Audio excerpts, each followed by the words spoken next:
कि हेल्थ क्या है? सभी को पता है हेल्थ इज़ वेल्थ। अगर हेल्थ है तो सब कुछ है ना। बट हेल्थ असल में है क्या? क्या सिर्फ पतले होना, वज़न लॉस करना ही हेल्थ है? कौन कौन मानता है कि यस हम पतले हो जाएं, हमारा वेट आइडियल आ जाए और हम बिल्कुल फिट हैं? नहीं ना। हम मानते हैं कि अगर हमारा वेट बिल्कुल फिट है, आइडियल वेट पे हैं, बट उसके साथ साथ हमारी जो बॉडी है वो क्या है, डॉक्टर फ्री लाइफ भी होनी चाहिए। हमारी बॉडी में कोई भी प्रॉब्लम, कोई भी मेडिसिन नाम की चीज़ नहीं जानी चाहिए। नेक्स्ट, कि हमारी एनर्जी फुल एंड फुल होनी चाहिए।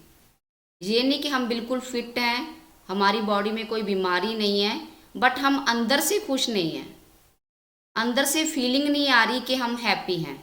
होता है ना ऐसा कई बार।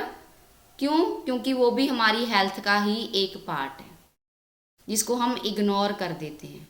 हमें ऐसी हेल्थ चाहिए कि जैसे हमारा mind full and full active हो, हमारी सोचने की, काम करने की क्षमता सबसे ज़्यादा, सबसे बढ़िया हो, कि जब मैं मर्जी से खेल पाऊँ, कूद पाऊँ, अपनी मर्जी से सोच पाऊँ, कोई भी डिसीज़न लेना है उसको मैं एक्टिव कर पाऊँ। वो है हमारी असली हेल्थ। तो हम क्या करते हैं, सिर्फ वेट लॉस पे कंसंट्रेट करते हैं, सिर्फ वेट लॉस हो रहा है, आइडियल वेट को देख रहे हैं, उस पर काम कर रहे हैं। तो चेक कीजिए कि आपकी जितना आपका रिजल्ट आ रहा है, आपकी बॉडी में क्या क्या चेंजेस आ रहे हैं, क्या क्या फ़र्क पड़ रहा है आपको। क्या पहले से कंसंट्रेशन पावर बढ़ी है आपकी, सोचने की क्षमता बढ़ी है आपकी, कोई डिसीजन लेना है उसमें चेंज आया है या नहीं? या सिर्फ सच्ची में अभी भी कुछ पर्सन वर्कआउट कर रहे हैं? अभी रिलैक्स कर लीजिए, बैठ जाइए। जितना मैम ने, हमारे अनुषा मैम ने इतना अच्छा वर्कआउट दिया है, इसके बाद भी अगर आप वर्कआउट पे ध्यान दे रहे हो तो सच्ची में कि आप सिर्फ वेट लॉस पे ही ध्यान दे रहे हो, आप फुल एंड फुल अपनी बॉडी पे ध्यान नहीं दे रहे हो। सही है ना? तो कॉपी पेन किस किस के पास है? कौन कौन लिख रहा है कि यस आज हेल्थ है क्या? तभी हमें पता चलेगा कि ये वेल्थ के साथ रिलेट क्यों की गई है। क्योंकि अगर हमारा मन दुखी है, अंदर से हम खुश नहीं हैं, तो क्या होगा? बीमारियां अपने आप आएंगी कि नहीं आएंगी? हम काफ़ी बार देखते हैं ना, कितने कितने फैटी लोग होते हैं बट उनको हेल्थ इशू कुछ नहीं होते। हम क्या देखते हैं, वो कितना खुश रहते हैं, वो ऑटोमेटिक स्माइल करते हैं, वो कहते हैं हमारे पास कोई प्रॉब्लम ही नहीं है। हम बोल देते हैं ना कई बार उनको, आप खुश ही बहुत रहते हो, बीमारी भी क्या सोच के आएगी आपके पास। इट मीन्स सिर्फ वेट पे ध्यान नहीं देना है, हमने अपनी ओवरऑल बॉडी पे ध्यान देना है। ये एक मेन जो हमारी कंडीशन होती है कि हम फिजिकल एक्टिविटी पे ध्यान दे रहे हैं। जैसे बताया, अब भी कुछ वर्कआउट कर रहे हैं जिसका पार्ट सिर्फ और सिर्फ 20% है। फिजिकल के साथ साथ हमें मेंटल भी स्ट्रॉन्ग करना है और अपना सोशल लाइफ को भी बिल्कुल सेट करना है। और मेंटल लाइफ में क्या आ जाती है, हमारी मेन एक डिजीज चल रही है इस टाइम जिसका नाम है MDD, मेजर डिप्रेसिव डिसऑर्डर। ये 90% लोगों में आज के टाइम देखने को मिल रही है। रीज़न क्या है? मोबाइल, स्मार्टफोन सभी के पास हैं, उसको चलाने की ज़रूरत काम किसके हैंड में है? हमारे हाथ में। बट हम उसमें क्या देख रहे हैं? यूट्यूब देख रहे हैं। हम उसमें क्या देख रहे हैं? एक तो ये भी आ रहा है ना, एक क्या कहते हैं, CID वाला है ना, इंडिया वाला, जो दिखाते हैं क्राइम ब्रांच। मोस्टली कईयों का देखते हैं कि वही शौक है देखने का। अगर हमारी लाइफ में कुछ नहीं भी होना तब भी हम सोचते रहते हैं ये मेरी लाइफ में हो जाएगा।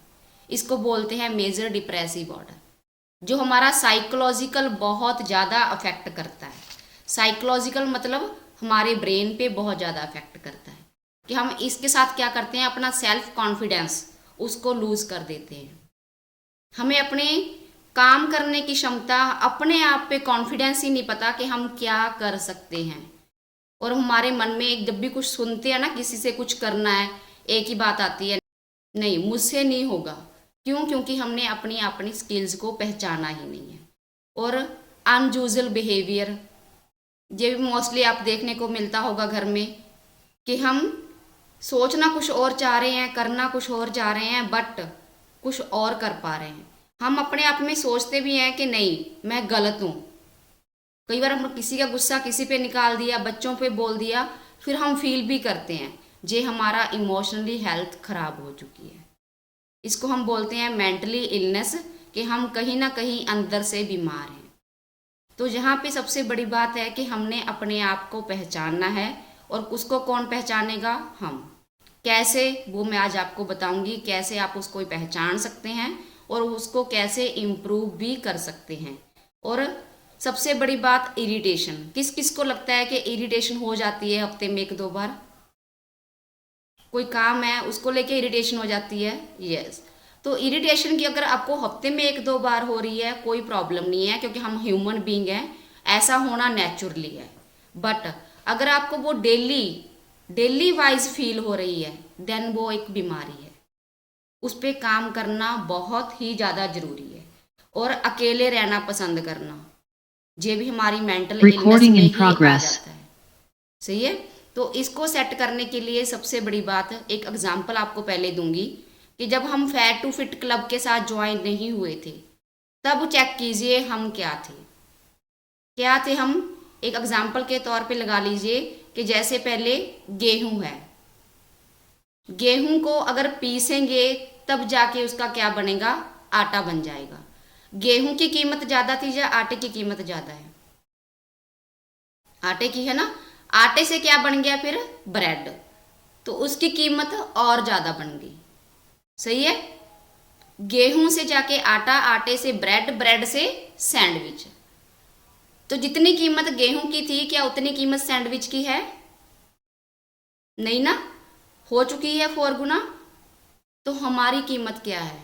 हम जहाँ पे आए थे एक अनहेल्दी के रूप में, और जहाँ पे आके हमने अपने आप को कितना चेंज किया है, ये चेक कीजिए। क्या आप गेहूं पे रुक गए हैं? क्या आप आटा बन गए हैं? क्या आप ब्रेड बन गए हैं? कहने का मतलब सिर्फ आपने जहाँ सिर्फ फिजिकल चेंज लिया है, या मेंटली और सोशल के रूप में भी काफ़ी चेंज हो चुके हैं। ये हमारी 3 पिलर्स हैं हमारी फिटनेस के, हेल्थ के। जो फर्स्ट हम सिर्फ फिजिकल पे ही फोकस करते हैं, नो, मेंटल एंड सोशल पे फोकस करना बहुत ज़रूरी है। कि हम अपने आसपास के लोगों के साथ कैसा बिहेव कर रहे हैं, कैसे अपने आप को चेंज कर रहे हैं, क्या कैसे अपनी बॉडी को चेंज कर रहे हैं। तो उसके लिए सबसे बड़ा, अगर आप चेंज करना चाह रहे हैं, डाइट। फर्स्ट इज़ हमारा हेल्थी डाइट, जो हम ऑलरेडी ले रहे हैं फैट टू फिट क्लब में आके, अपना प्रॉपर तरीके से न्यूट्रिशन ले रहे हैं। सेकंड हमारी स्लीप। कल संडे था, है ना। काफ़ी लोगों ने अपनी नींद भी कंप्लीट की होगी, काफ़ी ने इंजॉय भी किया होगा। आज सुबह उठना भी मुश्किल लगा होगा, है ना। बट 6 से 8 घंटे की जो हमारी स्लीपिंग है, वो बहुत ही ज़्यादा ज़रूरी है। नेक्स्ट जो हमारे पास है, सेल्फ मोटिवेशन। इसको ज़रूर लिखिए, सेल्फ मोटिवेशन। अगर कोई हमारे को कॉम्प्लीमेंट देता है कि हम चेंज हो रहे हैं, हमारी बॉडी में चेंज आ रहे हैं, तब हम खुश हैं। क्या अपने आप को आईने में देख रहे हो? क्या आपने खुद को चेक किया कि यस, पहले मैं क्या थी और आज मैं क्या हूँ? पहले क्या था हमारी लाइफ में, आज क्या चेंज आया? वो है सेल्फ मोटिवेशन। और जितना कॉन्फिडेंस हमें हमारा सेल्फ मोटिवेशन देगा, कोई पर्सन नहीं दे सकता, कोई भी नहीं दे सकता। इसलिए सेल्फ मोटिवेशन पे काम करना सबसे ज़्यादा ज़रूरी है। और नेक्स्ट है कि डाउट। कभी भी खुद पे डाउट मत कीजिए। सीखना हमारी क्षमता है, सीखना हमारी ज़रूरत है। टाइम टू टाइम सीखते रहिए, और कभी भी किसी के साथ अपने आप को कंपैरिजन मत कीजिए कि यस वो कर सकता है, मैं नहीं कर सकती, उसमें जो कैपेबिलिटी है मुझ में नहीं है। नो, जो आप कर सकते हो वो कोई भी नहीं कर सकता। क्यों? क्योंकि जो मेरी पावर है वो मैं ही जानती हूँ। और नेक्स्ट इज दिन की शुरुआत। आप मॉर्निंग की शुरुआत कैसे करते हो, वो डिसाइड करता है कि आपका फुल एंड फुल डे कैसे जाने वाला है। सुबह उठते हैं एक एनर्जी के साथ उठते हैं, यस एक नया दिन स्टार्ट हो गया है, भगवान का शुक्रिया करते हैं हमें एक नया दिन देने के लिए। या सोचते हैं नहीं टाइम हो गया है, अब सेशन ज्वाइन करना है, अब मुझे वर्कआउट करना है, अब तो उठना ही पड़ेगा। ये हमारे माइंड को सिग्नल है। और सबसे बड़ी बात आपको एक कहूँगी मैं कि हमारी बॉडी में ये मेंटल पोजीशन कब आती है, जब हमारी बॉडी में मोस्टली विटामिन्स की कमी होती है। अगर हमारी बॉडी में कोई ना कोई विटामिन्स कमी होगी, दैट्स वाई हमें ये इश्यूज फेस करने पड़ेंगे। इसके लिए मैंने खुद पे ही काम किया है, मेरा खुद का एक्सपीरियंस है कि जैसे मैंने ही अपने न्यूट्रिशन पे काम करना शुरू किया, और ख़ास करके मल्टीविटामिन जो हमारा हर्बल लाइफ न्यूट्रिशन का मेन न्यूट्रिशन है, क्योंकि उसमें 19 टाइप्स के all the vitamins and minerals, micro and macro सभी तरह का न्यूट्रिशन हमें मिलता है। अगर आपको लग रहा है कि कुछ ना कुछ चेंज ज़रूरी है, तो अपने न्यूट्रिशन में उसको ऐड कीजिए और प्रॉपर वे से यूज़ करते हुए उसको आप देखेंगे कि यस, हमारे माइंड को कितना रिलैक्स मिलता है, हमारी बॉडी को कितने चेंज मिल रहा है। क्योंकि हम जब भी चेक करवाते हैं मोस्टली विटामिन डी की ही कमी आती है, चेक कराते हैं ना, टेस्ट आते हैं, तो इसलिए हमारी बॉडी में बहुत ज़्यादा ज़रूरी है वो वाला nutrition. Not for weight loss, not for weight gain, सिर्फ और सिर्फ अपनी मेंटल हेल्थ को फिट करने के लिए।